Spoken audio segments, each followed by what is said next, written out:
तो स्टूडेंट्स, अब चलिए बात कर लेते हैं इलेक्ट्रिक चार्ज के बारे में कि कुछ प्रॉपर्टीज के बारे में।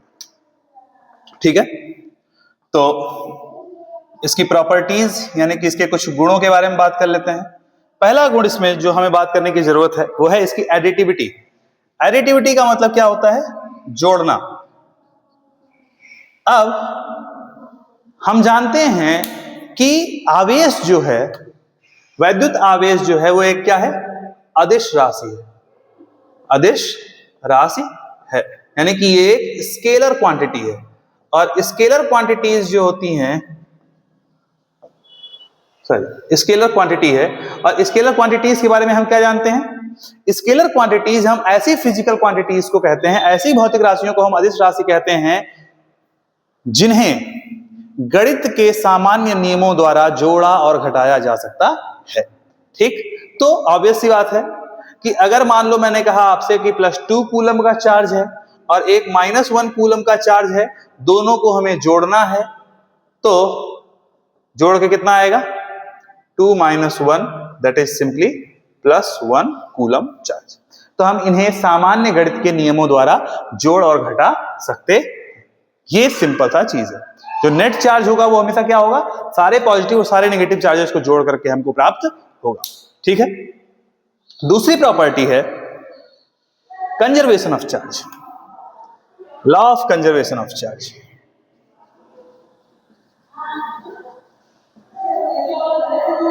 कंजर्वेशन ऑफ चार्ज, हमें पता है कि यूनिवर्स में जितनी चीजें हम देखते हैं जनरली वो सारी चीजें क्या हैं? इलेक्ट्रिकली न्यूट्रल होती हैं।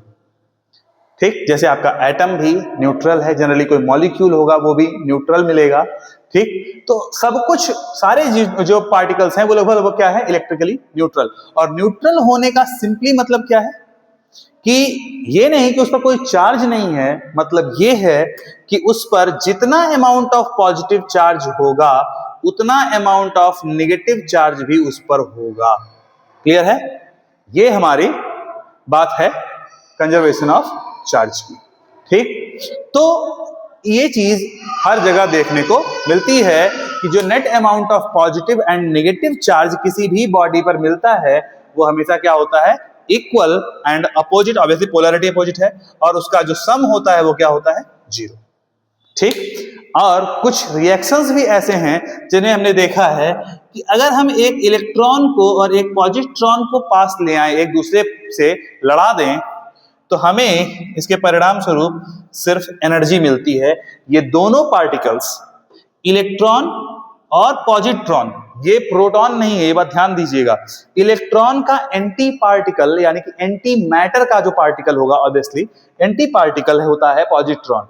ठीक है, इलेक्ट्रॉन का एंटी पार्टिकल पॉजिट्रॉन है, यानी कि इसकी सारी प्रॉपर्टीज वही हैं जो इलेक्ट्रॉन की हैं, बस इलेक्ट्रॉन पर एक नेगेटिव चार्ज होता है और पॉजिट्रॉन पर एक पॉजिटिव चार्ज होता है। जस्ट अपोजिट है सिर्फ चार्ज, बाकी मास, बाकी और जितने भी स्पिन, बाकी जितनी भी क्वांटिटीज आप जानते हैं वो सब के सब क्या है? दोनों की सेम है। इन दोनों को जब एक दूसरे से लड़ाया जाता है तो हमें सिर्फ उसमें रेज, गामा रेज के रूप में एनर्जी ही मिलती है और कुछ हमें मिलता नहीं है। ठीक, सिमिलरली हमने ये भी देखा है कि जब भी कभी भी गामा आउटबर्स्ट होता है तो उसमें हमें हमेशा एक इलेक्ट्रॉन और एक पॉजिट्रॉन जैसी चीजें मिल जाती हैं। ठीक, ये भी कई बार देखने को मिले हैं।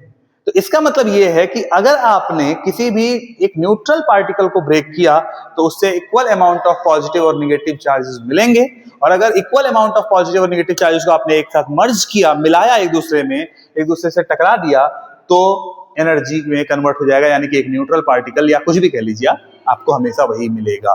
क्लियर है? एटम के केस में न्यूट्रल पार्टिकल मिलेगा, यहां पर एनर्जी मिल रही है, तो एनाइलेट कर गए तो यहां पर हमें एनर्जी मिल रही है। क्लियर है? इसको हम कहते हैं कंजर्वेशन ऑफ चार्ज। ठीक,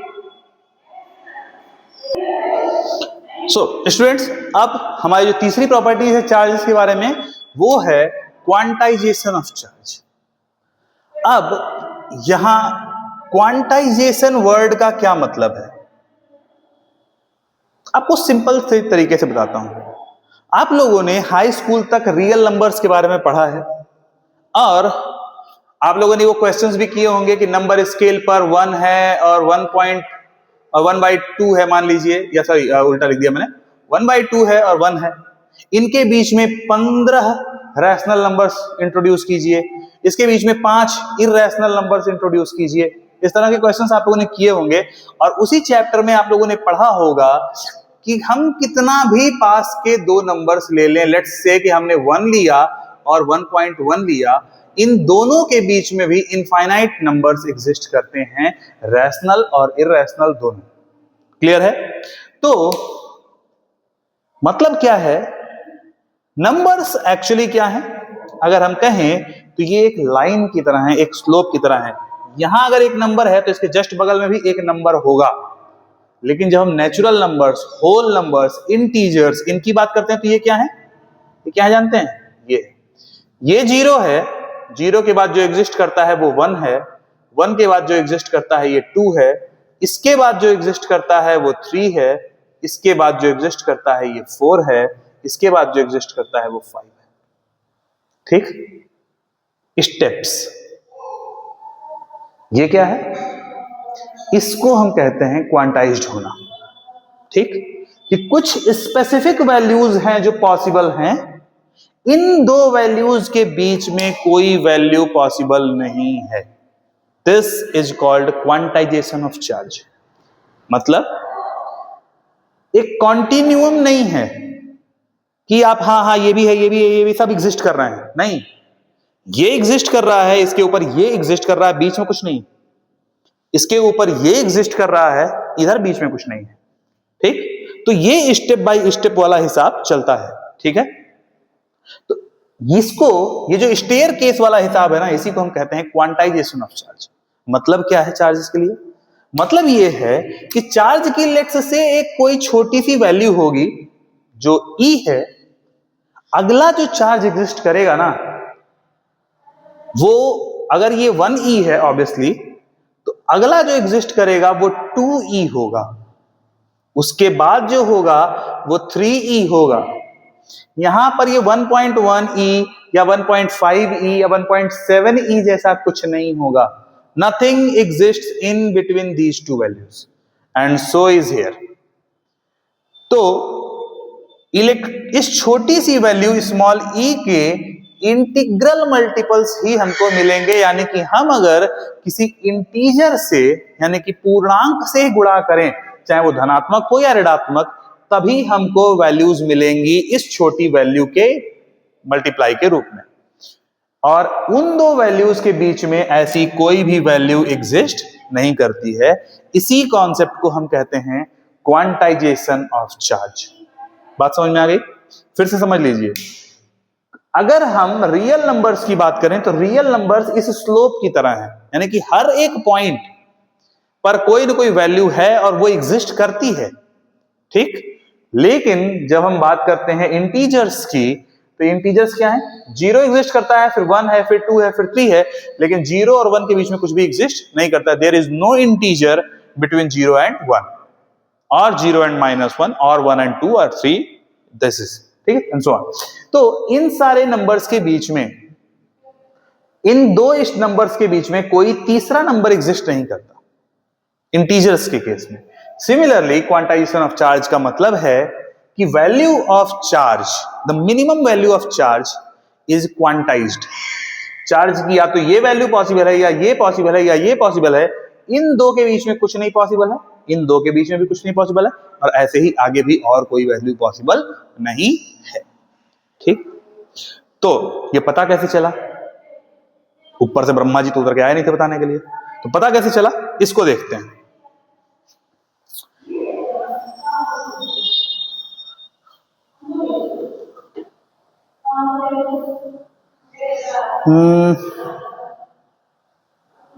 नाम थोड़ा सा मिस कर रहा हूं साइंटिस्ट का। एक साइंटिस्ट थे, जहां तक मुझे याद है, शायद रॉबर्ट ए मिलिकन नाम है। ठीक है, रॉबर्ट ए मिलिकन, इन्होंने एक एक्सपेरिमेंट परफॉर्म किया था जिसको हम ऑयल ड्रॉप एक्सपेरिमेंट कहते हैं। क्या कहते हैं?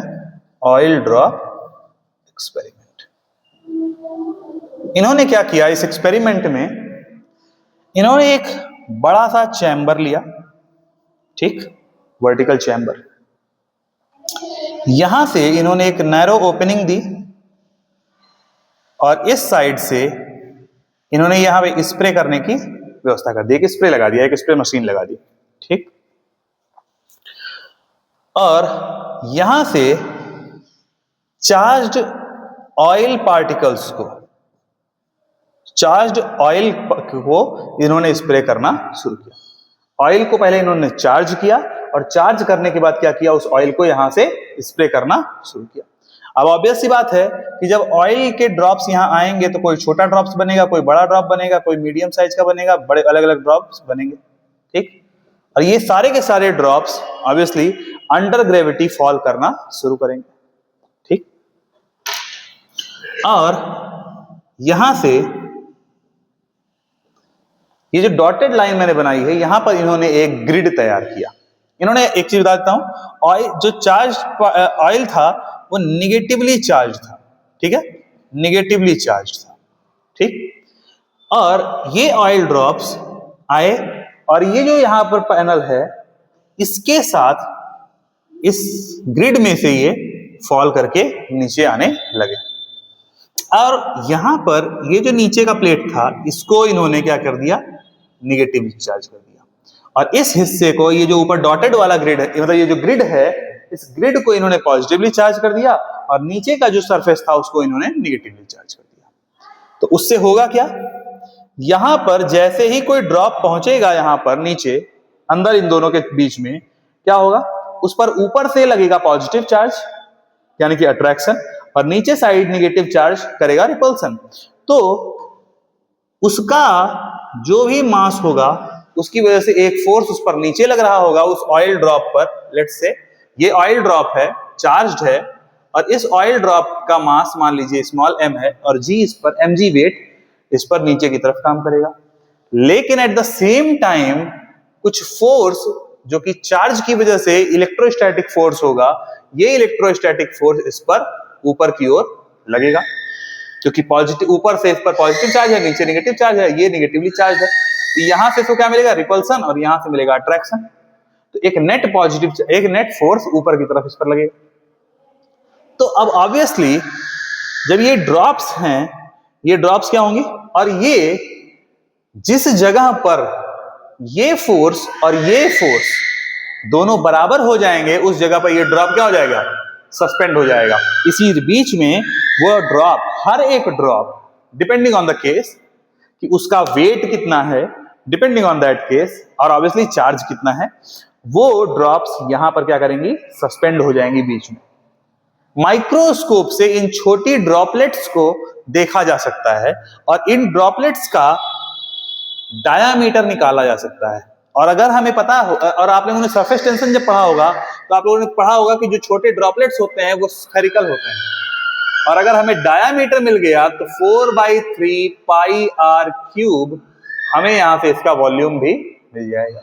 और ऑयल हमने दिया है, मतलब हम ही तो स्प्रे कर रहे हैं, हमें पता है कौन सा ऑयल है, हम उसकी डेंसिटी मेजर कर सकते हैं, and volume multiplied by density gives mass, and mass times gravity is weight. तो हमें इस ऑयल ड्रॉप का वेट सिर्फ डायामीटर निकाल करके मिल जाएगा, क्लियर। और जब हमें इस ऑयल ड्रॉप का वेट मिल जाएगा और ये सस्पेंडेड है, तो सस्पेंशन कब होगा, जब ये वेट और ये इलेक्ट्रोस्टैटिक फोर्स दोनों बराबर हो। और अभी हम लोग आगे पढ़ेंगे इस इलेक्ट्रोस्टैटिक फोर्स के लिए फॉर्मूला कूलम्स लॉ में, ठीक है, कूलम्स लॉ में हम लोग फॉर्मूला पढ़ेंगे।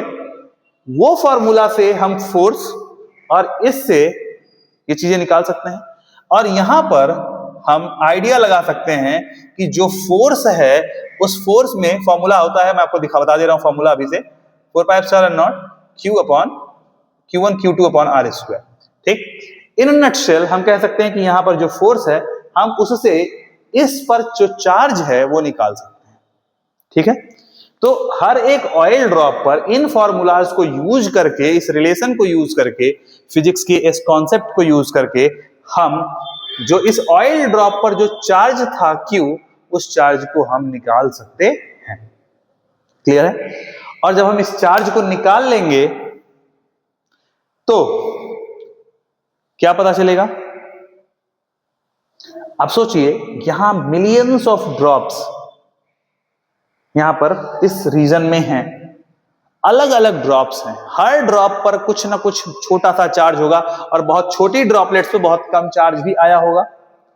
और उन चार्जेस की जब हम वैल्यू निकालेंगे तो क्या होगा? हमें जो वैल्यूज मिलेंगी उन वैल्यूज को जब ऑब्जर्व किया गया तो मिलिकन ने ये पाया कि जो भी वैल्यूज हमें मिल रही हैं इन चार्जेस की, ये वैल्यूज किसी एक मिनिमम वैल्यू की मल्टीपल हैं। कैसे?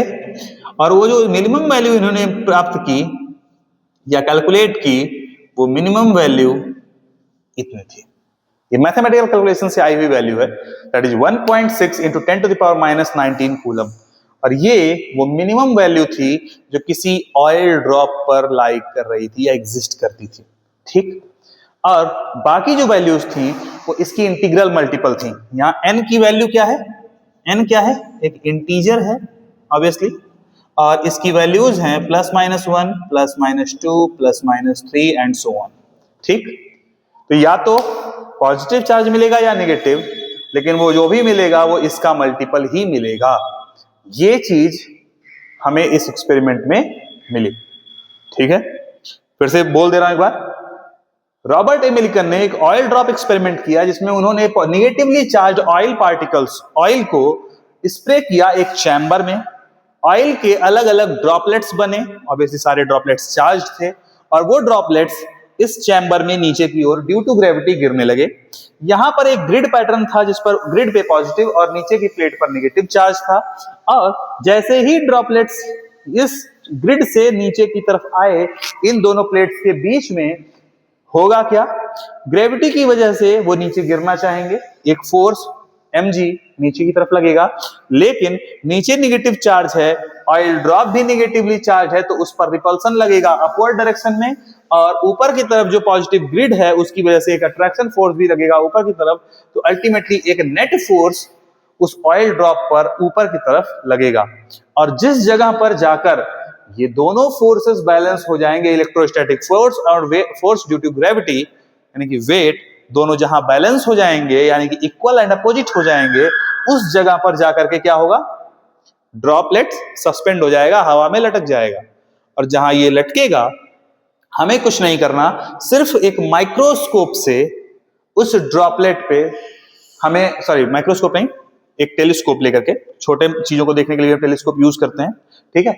और उस टेलीस्कोप को लेकर के हमें सिर्फ उसका डायामीटर निकालना है, डायामीटर से मिल जाएगा रेडियस, रेडियस से मिल जाएगा वॉल्यूम, और ऑयल हम जानते हैं कौन सा है, उसका हमें डेंसिटी पता होगा। उस वॉल्यूम में जब डेंसिटी से मल्टीप्लाई करेंगे हमें मिल जाएगा मास, और मास में जैसे ही स्मॉल g की वैल्यू हम मल्टीप्लाई करेंगे हमें मिल जाएगा उस ऑयल ड्रॉप का वेट, और वेट से हमको मिल जाएगा इलेक्ट्रोस्टैटिक फोर्स। और इलेक्ट्रोस्टैटिक फोर्स मिलते ही इस फॉर्मूलाज में जब वैल्यूज को पुट करेंगे तो हमको इस ऑयल ड्रॉप पर चार्ज कितना है ये भी मिल जाएगा। और जब ये चार्जेस मिले तो हमने पाया क्या कि इस चार्ज की जो मिनिमम वैल्यू मिल रही थी वो ये थी, पॉजिटिव या नेगेटिव ऑब्वियसली, ठीक है? यहां सारे नेगेटिवली चार्ज थे, यही वैल्यू मिल रही थी नेगेटिव में 1.6 10 to the power minus 19 coulomb. और बाकी जो दूसरे चार्जेस मिल रहे थे जो इससे ज्यादा थे, वो हमेशा उसका 1 गुना, 2 गुना, 3 गुना, 4 गुना, 5 गुना, 6 गुना थे, लेकिन कोई भी ऐसी वैल्यू हमें चार्ज की नहीं मिली जो इस चार्ज का 1.1 गुना, 1.2, 1.5, 3/2, 5/7, 9/11, 3/5, 7/2 टाइप की वैल्यूज हमें कभी भी देखने को नहीं मिली।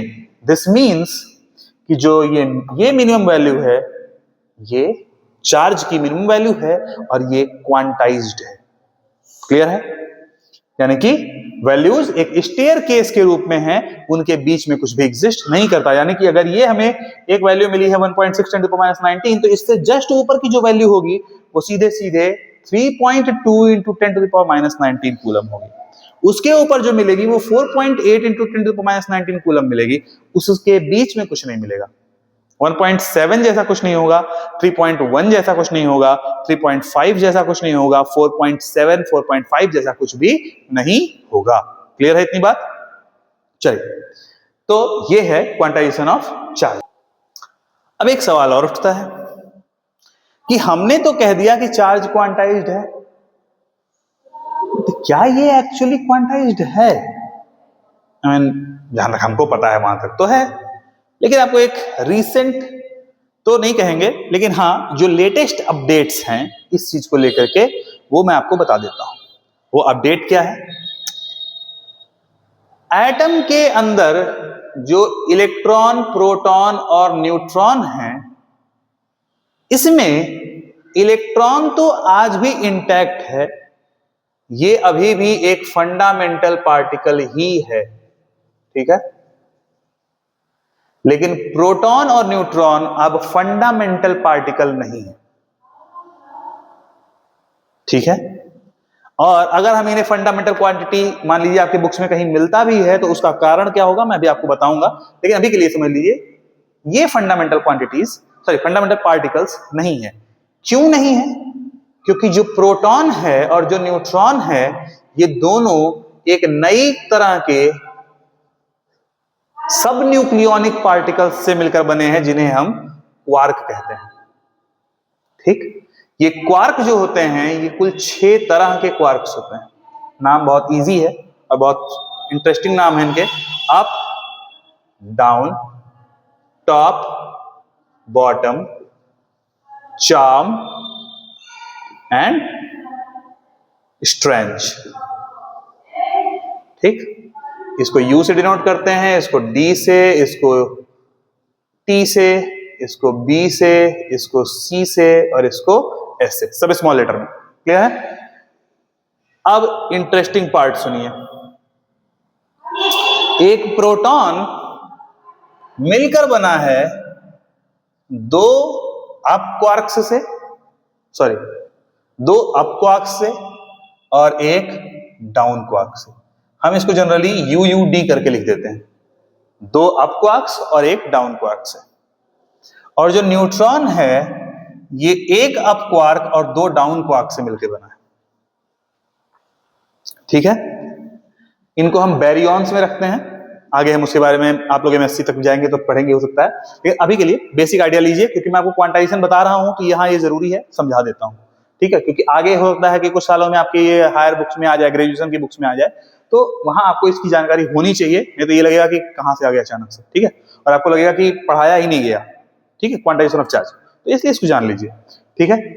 अब इंटरेस्टिंग पार्ट सुनिए, सबसे इंटरेस्टिंग पार्ट, ये जो अप क्वार्क है एक्सपेरिमेंट में ऐसा पाया गया कि इस पर इस वैल्यू E का 2/3 पॉजिटिव चार्ज है। और मैंने अभी आपसे क्या कहा था? 3/5, 4/7, 1/9, 2/3 ऐसी कोई वैल्यू नहीं होती है। 1 है और फिर 2 है या 0 है। ये 2/3 0.66 E कहां से आ गया? इंटीजर तो नहीं है 0.66, ये है नहीं ना। तो जब ये इंटीजर है ही नहीं तो मतलब क्या? क्वांटाइजेशन ऑफ चार्ज टूट गया। यहां तो अभी कम है। इन लोगों को सुनिए, इनकी कहानी ये है कि इन पे E का 1/3 चार्ज है, वो भी निगेटिव। लो अब बताओ, इंटीग्रल मल्टीपल हो गया कांड। तो जो आपने अभी अभी सीखा वो आपके सीखते ही खत्म भी हो गया। क्वांटाइजेशन ऑफ चार्ज, या तो अब आप ये कहिए कि जो वैल्यू इसकी है वो इसका भी बट्टा 3 है, यहां डिवाइड बाई 3 लिख दीजिए, ये मिनिमम चार्ज हो गया, या तो ये कर दीजिए, तो इनको आप जस्टिफाई कर सकते हैं। लेकिन अगर आप इसको यही रखते हैं then you can not justify it, quantification of charge. Clear है? और अभी किसी को नहीं पता कि ये भी हो सकता है कल को टूट जाए, ठीक है, क्योंकि स्ट्रिंग थ्योरी वाली बात मैंने आपसे की थी। तो उसको याद रखिएगा। तो दो सवाल यहां से उठते हैं। पहला, क्या ये क्वांटाइजेशन ऑफ चार्ज अभी भी सही है, पढ़ने की जरूरत है भी या नहीं, या इसको मॉडिफिकेशन की जरूरत है? और अगर जवाब है कि हां ये अभी भी सही है, तो सवाल है क्यों? ठीक, तो सही है, मैं ये पहले बता देता हूं आपको क्यों है सही। क्योंकि ये जो चार्ज पार्टिकल्स हैं, चाहे वो इनमें से कोई तीन हो, चाहे इनमें से तीन, यानी कि इन 6 के 6 क्वार्क्स में से कोई भी क्वार्क हो, उसकी सबसे बड़ी प्रॉब्लम यह है कि ये इंडिपेंडेंटली एग्जिस्ट नहीं करते।